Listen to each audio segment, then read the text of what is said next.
अस्सलाम वालेकुम FSc ICS part two के स्टूडेंट्स 2.3 मैथमेटिक्स की हम आज स्टार्ट करने जा रहे हैं। तो ये जो बातें आप सुनेंगे आपको 2.3 की बेसिक क्लियर हो जाएगी।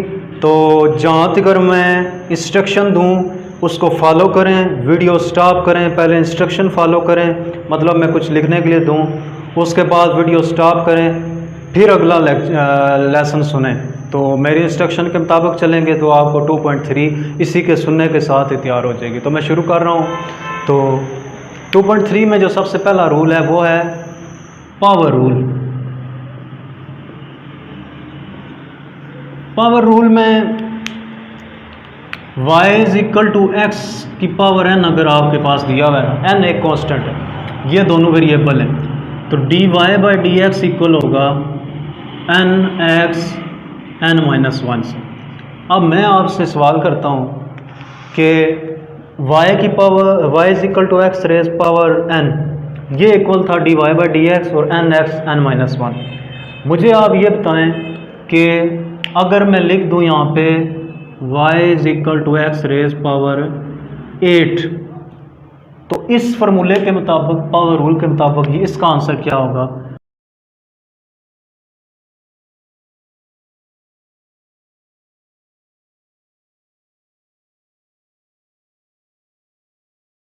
यकीनन आप ठीक सोच रहे हैं।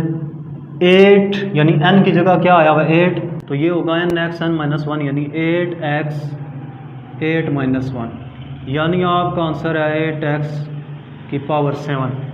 बिल्कुल। मैं आपको चेक करता हूँ ये आपको पावर रूल क्लियर है या नहीं। इसके लिए मैं आपको एक सवाल देता हूँ। सवाल है जी y is equal to x raise power 100। आप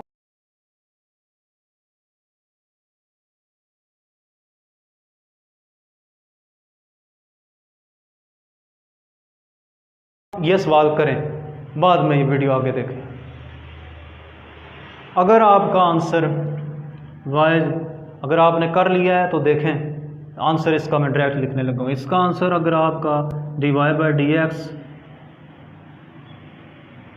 100x की पावर 99 है तो आपका आंसर दुरुस्त है। तो पावर रूल आपको क्लियर है। आगे इसकी एक और फॉर्म बनाता हूँ 3। तो आपने क्या करना है, आपने ये करना है dy बाई डी एक्स उसी तरह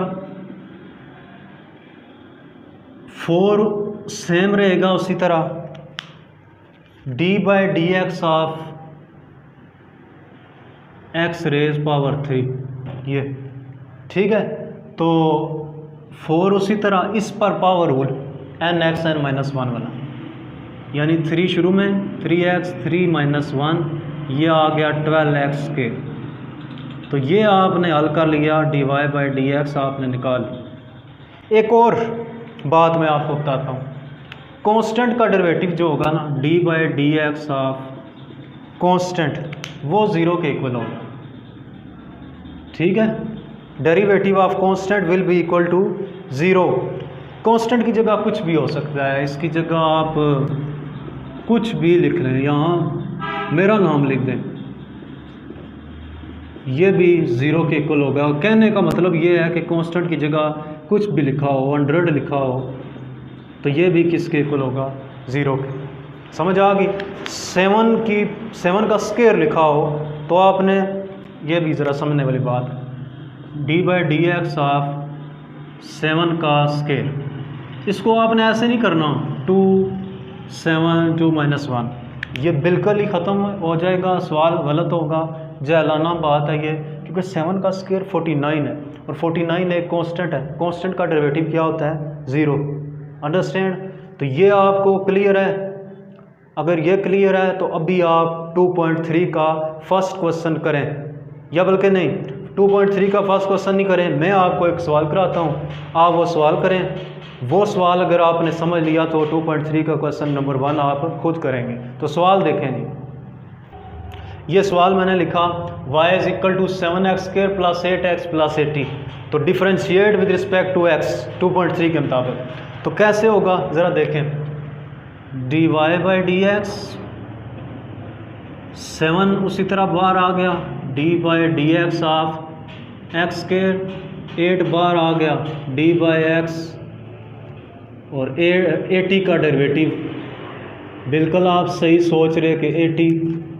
अच्छा 7 उसी तरह एक्स स्क्वायर पावर रूल याद है ना, पावर रूल क्या है कि y is equal to x raise power n लिखा हो तो ये बराबर होता है d y by d x n x n minus one. तो ये क्या होगा 7 उसी तरह 2x 2 माइनस वन। बात समझ आ गई। आगे प्लस 8 उसी तरह, ये आप याद रखें ये 1 आ जाएगा, प्लस 80 का डेरिवेटिव 0। तो आगे 14x प्लस 8 0 लिखने की ज़रूरत नहीं, d y by d x ये आ गया।